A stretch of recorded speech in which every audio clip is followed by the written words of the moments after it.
If you hate Palworld, this video is probably about to make you hate me. I'm Crimson, and I've been playing Pokemon since I was 5.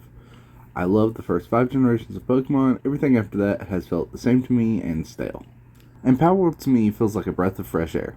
It's everything I've wanted from a Pokemon game for the past 10 years, and then some. Pokemon has stopped being innovative because they have a monopoly on the genre of being a monster tamer, and I seriously doubt the success of Palworld will lead to the change of anything with Pokemon. Because the Pokemon games haven't had to be innovative in the past 10 years because they just print money. The next Pokemon game will release and the same people will buy it just as they did before.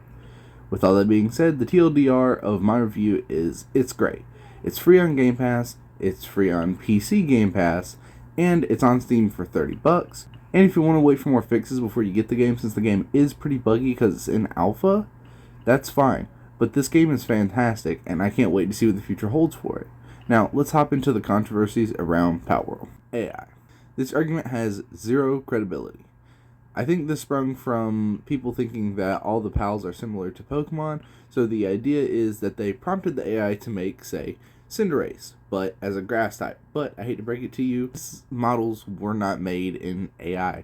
This game was announced back in 2021 before AI really blew up.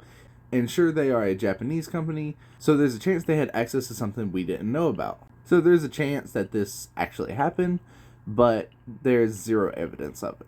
Next up is copyright infringement. So there's tons of pals that have been accused of being direct copy-pastes of Pokemon. A comprehensive list that someone made on Twitter. The tweet will be linked in the description. I would like to go over the top 20 that they mentioned. So first we have the Cinderace clone, and I can kind of see it because it has 2 legs and it's kind of bunny-ish and it stands in a similar fashion. The big difference to me is, for one, Cinderace has thicker legs, thicker arms, and not as big of a tail, and the leaf creature, which I'm not familiar with the name with because I don't have one yet, is more similar to an elf than a bunny to me, and their faces are completely different, but, I can kind of see where it comes from, because I thought the same thing when I first saw it. Next up is the Galarian Meowth versus Grim something. I don't remember the name. I only fought it once. Grimsdale, I think. And, yeah, they have similar faces, but that's it. But this kind of reminds me of a Cheshire Cat, so I don't know about that one. Next up, we have Azurobes compared to Superior, and to me it looks more like Melodic's body. To me it looks more like Melodic's body, and that's what I would have went with. They're both just serpent-like creatures. Next up, we have Mega Aggron. This one I see. That's definitely Mega Aggron's body with what looks like Giratina's wings or something. Next up, we have Giratina's face.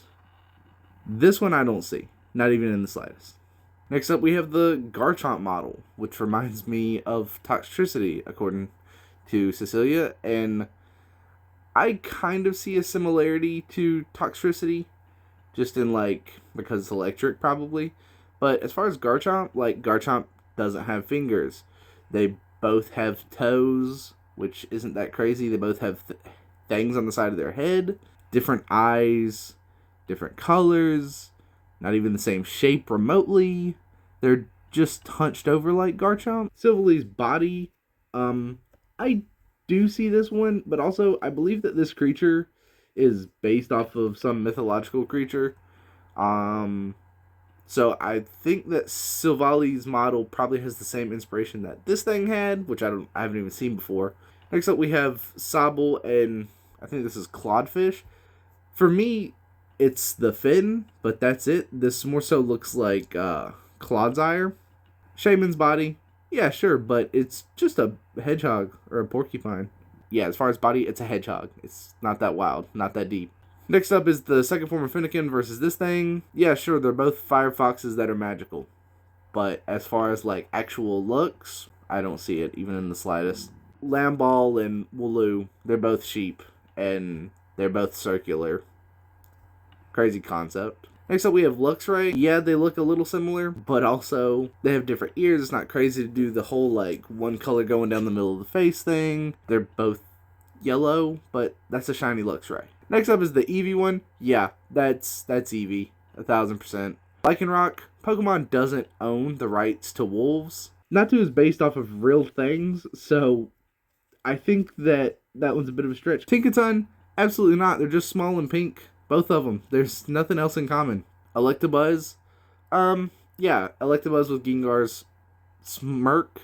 Flaffy, it's just another pink sheep, except it's not a sheep, it's an alpaca. The Meganium, Lilliant, Goodra one, yeah, I definitely see that one more as Goodra and Lilliant than Meganium. Popular one is Decidueye. I see resemblances. There's no way that is copy-paste. Bestiality.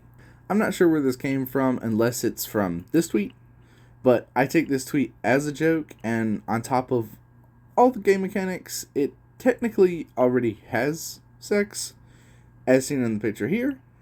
If you're disappointed in that, then I think you need to seek help. Slavery. This argument makes zero sense to me as well. We're all mad that we can enslave people in Palworld, but from a logical standpoint, why isn't this possible in the Pokemon universe? It is a ball that can capture living creatures. Why can it not do that to people? If that's not really the answer you're looking for, then why is it okay for a 10-year-old child to capture any kind of animal and make them fight other animals in general? Why can a child capture Mewtwo, something infinite times more intelligent than ourselves? Palworld simply gives you the option to be the villain. Is it right? No, but you have the option to wreak havoc on your enemies, and most of the NPCs you capture are bad anyways. RIP to the merchants everywhere. Final thought. Whether you like Palworld or not, the devs have mentioned that they're getting death threats, and that is not okay, and you should seek help if you feel the need to do that over a video game.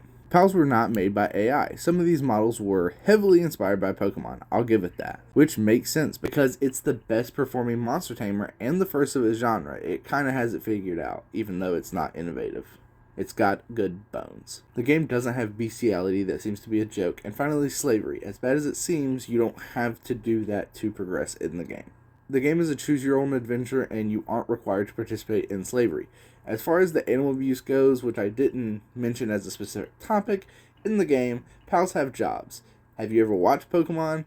There are tons of Pokemon that have jobs in the series, and while I personally don't recall any mom being sad about its life like they are in Palworld, Pokemon is made for children. Palworld has guns. It's clearly not made for children. Pokemon is built on the idea of animal abuse, and Palworld does the same thing. Guns just make it more realistic. Almost like America. If you've enjoyed this video, be sure to smash that like button, comment down below what you think about the game and its controversies. Be sure to subscribe if you want to see me play more monster taming games. I also stream on Twitch, mostly Palworld and Temtem. Thank you so much for watching, and you have a fantastic day.